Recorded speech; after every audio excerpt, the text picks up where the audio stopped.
प्यारे विद्यार्थियों, मैं ध्रुव प्रसाद शर्मा आपका YouTube चैनल बायो गुरु इस ध्रुव के द्वारा स्वागत करता हूं। और जैसा बच्चों के कमेंट्स हैं, जैसे विचार हैं, उससे ये वीडियो आज बना रहा हूं। इस वीडियो में मैं आपको 12th बायो, क्योंकि मैं टीचर बायोलॉजी का हूं और बायो ही पढ़ाता हूं, तो उसके बाद क्या क्या स्कोप है, बच्चा किधर जाए। आज के टाइम में कोरोना में जैसे एग्ज़ाम नहीं हुई, तो उस दौरान बच्चा कहीं परेशान है, वो विचार नहीं कर पा रहा मैं क्या करूं, मेरी क्षमता क्या है और मुझे आगे का रास्ता नहीं पता, तो मैं उस हिसाब से कैसे डिसीजन लूं, मुझे क्या करना है क्या नहीं करना। तो उसको ध्यान रखते हुए ये वीडियो बना रहा हूं। और आज जो बच्चे इस बायोलॉजी वाला ये वीडियो देखेंगे तो उनकी आंखें फटी रह जाएंगी, मैं गारंटी देता हूं इस चीज को। क्यों? क्योंकि उन्हें ये आज पता चलेगा वाकई में कि बायोलॉजी के अंदर स्कोप इतना सारा है जिसकी कोई हद नहीं है। ऐसा नहीं है कि बायोलॉजी कमजोर है, सबसे अच्छा सब्जेक्ट है, जो पढ़ने में भी रुचिकर है और अपने को वो लाइनें देता है जहां हमारे पास असीम संभावनाएं हैं। तो ध्यान दीजिएगा, मैं शुरू करने जा रहा हूं। आप पूरा वीडियो जरूर देखें और अपने इससे संबंधित कमेंट्स जरूर डालें। देखो, 12th बायो जब बच्चा कर लेता है तो वो क्या कर सकता है। 12th बायो पास करने के बाद बच्चे के पास क्या क्या संभावनाएं हैं, हम बात करें। देखो, पहला बच्चा जिसे तुरंत जॉब चाहिए, 12th बेसिस सीधे जॉब चाहिए कि सर मैं आगे नहीं पढ़ना चाहता, मेरी परिस्थितियां नहीं अलाउ करती कि मैं आगे पढ़ूं और कुछ आगे और एजुकेशन हायर लेकर के करूं, पर मुझे तो तुरंत जॉब चाहिए। तो देखो, जितने छोटे एजुकेशन लेवल पर आप जॉब लोगे तो वो कहीं ना कहीं औसत होती है, और जितना बड़े एजुकेशन लेवल लेने के बाद जॉब लोगे तो आपका औसत नहीं, आप टॉप होते हो। तो पहली चीज तो मैं ये क्लियर करूं, आप अगर तुरंत जॉब चाहते हो, 10th बेसिस भी रिक्रूटमेंट आते हैं कई, अगर वहां जॉब लोगे तो आप छोटे पे स्केल पर या एवरेज जॉब प्राप्त करोगे, और जैसे जैसे एजुकेशन में लेवल बढ़ाते जाओगे तो आपका एक अच्छी जॉब मिल पाएगी। 10th के बाद 12th बेसिस जॉब होती है कुछ, और 12th के बाद ग्रेजुएशन बेसिस जॉब होती है। फिर स्पेशलाइजेशन हो जाता है कि इस जॉब के रिगार्डिंग ये एजुकेशन बिल्कुल एसेंशियल है। तो हम उनकी बात नहीं कर रहे, सिर्फ अभी 12th बायोलॉजी वाला बच्चा क्या कर सकता है मैं उसकी बात करूं। तो देखो, पहला चीज आपकी इंडियन आर्मी, जो भारतीय सेना है उसके अंदर वैकेंसियां निकलती है, और इसमें आप एनडीए के थ्रू, आप एनडीए नेशनल डिफेंस एकेडमी, एक टेस्ट होता है, एनडीए के थ्रू आप एंट्रेंस दे सकते हैं और यहां आपका हो सकता है। इसकी एज लिमिट 16.5 से लगभग 19 साल है। आप इस उम्र में आते हैं तो ये टेस्ट दे और आपको सीधा 12th के बाद में ही एक अच्छी जॉब मिल जाती है। फिर मैं बात करूं दूसरा ऑप्शन, आपके इंडियन एयरफोर्स। इंडियन एयरफोर्स के अंदर अगर आप बात करोगे वायुसेना में, तो आपके जो ग्रुप वाई ग्रुप की वैकेंसियां आती, उस ग्रुप में आप सीधा आप जॉब लग सकते हैं। वहां पर इन सब्जेक्टों में फिजिक्स केमिस्ट्री जो है सब्जेक्ट का विंटेज होता है, और साथ में आपकी इंग्लिश अच्छी होनी चाहिए। आपको एंट्रेंस देना होता है, ऑब्जेक्टिव टाइप पेपर होता है। अगर आप क्लियर कर पाते हैं उस एंट्रेंस को, ऑल इंडिया लेवल पर होता है, अगर आप क्लियर कर पाते हैं तो जॉब हासिल कर सकते हैं सीधे 12th के बाद। और यहां पर अगर उम्र की बात करी जाए तो लगभग 17 से 21 साल आपकी उम्र का, एज का क्राइटेरिया होता है। फिर इसके बाद अगर बात करें तो तीसरा ऑप्शन इंडियन रेलवे। रेलवे के अंदर भी जो आपके वैकेंसियां होती हैं वो ग्रुप सी और डी की होती है, डी ग्रुप की।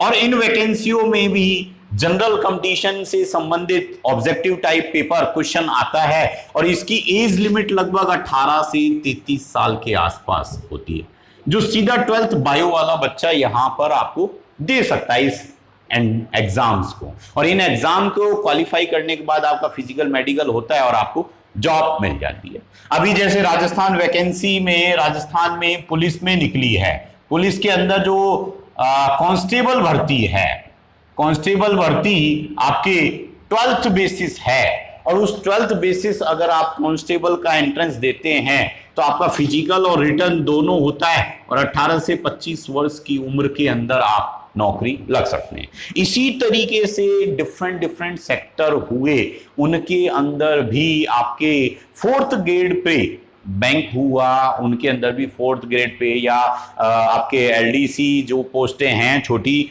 पोस्टें, उनके अंदर भी कई जगह आपके 12th बेसिस वैकेंसी होती है। बायोलॉजी का बच्चा 12th बेसिस ये दे करके सीधा जॉब लग सकता है। अगर किसी के दिमाग में है कि सर मुझे तो हायर एजुकेशन नहीं लेनी, मुझे तो मेरी घर की परिस्थिति ऐसी है कि मुझे तो सीधा जॉब चाहिए, तो वो 12th के बाद में सीधा जॉब ले सकता है। इसके अलावा भी बहुत सारे स्ट्रीम्स हैं, जहां सेक्टर्स हैं, जहां जाकर के आप, जैसे एसएससी में आपके स्टाफ सिलेक्शन कमीशन एक बड़ा रिक्रूटमेंट बोर्ड है, रेलवे की मैंने बात कर ही ली है, इसके अंदर भी आपके 12th के बेसिस पर वैकेंसियां आती रहती हैं। आप एग्जाम दें और जॉब ले सकते हैं, ठीक है।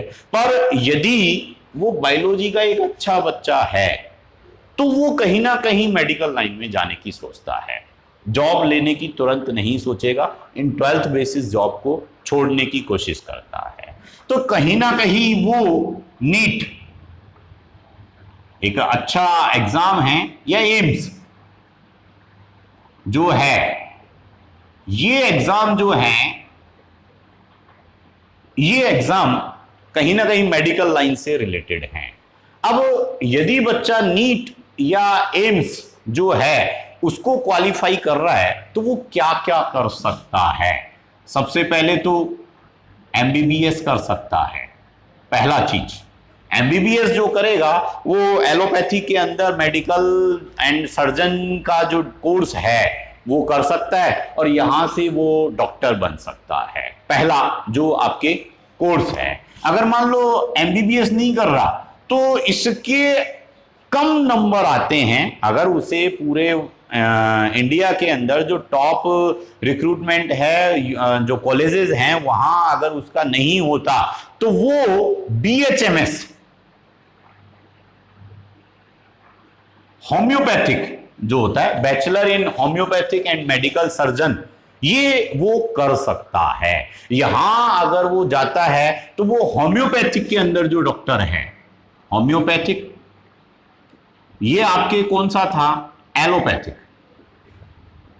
एलोपैथिक जो मेडिसिन और सर्जरी से संबंधित है वो, और ये होम्योपैथिक जो कुछ लिक्विड सा गोली गोली में डाल करके आपको दे देते हैं कि इनको चूस लिया करो, सुबह दोपहर शाम ये ले लिया करो, वो होम्योपैथिक डॉक्टर होते हैं और वो कहीं ना कहीं इनके अंडर में आते हैं और कहीं ना कहीं वो यहां पर बच्चा अपना भविष्य बना सकता है। अगर यहां नहीं जा रहा तो बीएएमएस, ए मतलब आयुर्वेदिक, आयुर्वेदिक जो है, आयुर्वेदिक डॉक्टर भी कहीं ना कहीं आपके बच्चा यहां से बन सकता है। अगर उसका नीट में एक एंट्रेंस में अच्छा स्कोर है और ये सीटें नहीं मिल रही तो आयुर्वेदिक भी वो कहीं ना कहीं ले सकता है वो। इसके अलावा बैचलर इन यूनानी मेडिकल सर्जन, यूनानी पद्धति में जो डॉक्टर होते हैं वो कहीं ना कहीं यहां भी आपके जा सकता है, या फिर आपके यहां से BVSc, BVSc veterinary science, veterinary science क्या होती है, जो जानवरों का डॉक्टर है, जानवरों का डॉक्टर जो बनता है वो वेटरनरी साइंस के द्वारा भी आपके यहां से बैचलर डिग्री कर सकता है, या फिर यहां से वो बीडीएस, डेंटल मतलब दंत चिकित्सक, वो दांतों का डॉक्टर भी यहां से आपके नीट के थ्रू बन सकता है। अगर मान लो इसको नहीं कर पा रहा तो वो बीओटी एक कोर्स होता है, ऑक्यूपेशनल ट्रीटमेंट थेरेपी वाला।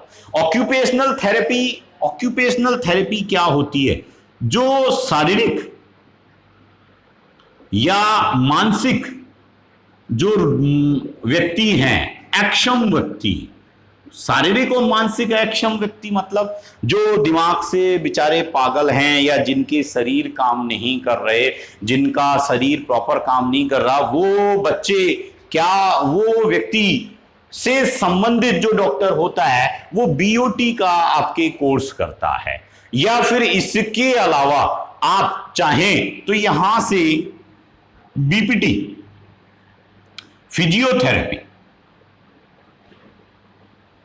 फिजियोथेरेपी आपके क्या है, शारीरिक रूप से जो जैसे आपने क्रिकेट विकेट देखे होंगे तो क्रिकेट के अंदर कई बार खिलाड़ी खेल रहा है, उसको चोट लग जाती है तो वहां ग्राउंड में एक व्यक्ति दौड़ा दौड़ा आता है, उसकी एक्सरसाइज टांग को ऐसे वैसे खींचता है, उसको बताता है आप ऐसे करो आप ऐसे करो, या फिर ज्यादा कहीं प्रॉब्लम है तो उन्हें स्ट्रेचर पे उठा करके बाहर ले जाते हैं। तो वो जो डॉक्टर होता है वो फिजियोथेरेपी है आपके। कहीं ना कहीं यहां से आप स्पोर्ट्स में जा सकते हैं, अपना खुद का क्लिनिक खोल सकते हैं, और जो आप चाहें तो यहां से आप अपना अच्छा आजीविका कमा सकते हैं। तो देखिए, मैंने 12th बायो के बाद एक सेक्टर बताया जो आपको तुरंत जॉब चाहिए, फिर दूसरा सेक्टर बताया कि नीट के थ्रू आप किन किन के डॉक्टर बन सकते हैं।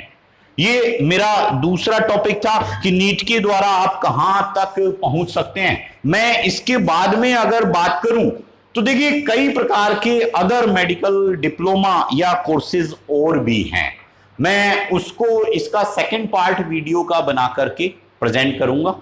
धन्यवाद। आप हर वीडियो को जरूर देखें, ये ध्यान रखें, क्योंकि मैं वीडियो को मैंने एक ऑब्जर्व करी, बच्चा जो है वो लंबे वीडियो ना देख करके छोटे वीडियो देखना पसंद कर रहा है। तो मैं उसी हिसाब से 2 पॉइंट्स 12th बायोलॉजी के बाद के मैंने यहां क्लियर करे कि पहला बच्चा तुरंत जॉब चाहिए तो क्या करे, और दूसरा बच्चा अगर नीट के थ्रू टॉप कंपटीशन दे सके तो वो किन किन में एडमिशन ले सकता है। इसके बाद मैं जो बात करूंगा वो बायोलॉजी के बच्चे के लिए अदर मेडिकल कोर्सेज की बात करूंगा, या फिर सिंपल जो ग्रेजुएट होकर के या उससे आगे अपने अप्लाइड साइंस में जा सके तो उधर के रास्तों की बात करूंगा। इसी का पार्ट 2 एक वीडियो और आएगा, आप उसे जरूर देखें और अपना भविष्य को उन वीडियो को देखने के बाद डिसाइड करें कि मुझे मेरी क्षमता, मेरी परिस्थिति और मेरा वातावरण को देखते हुए मुझे क्या करना ज्यादा सही रहेगा। धन्यवाद।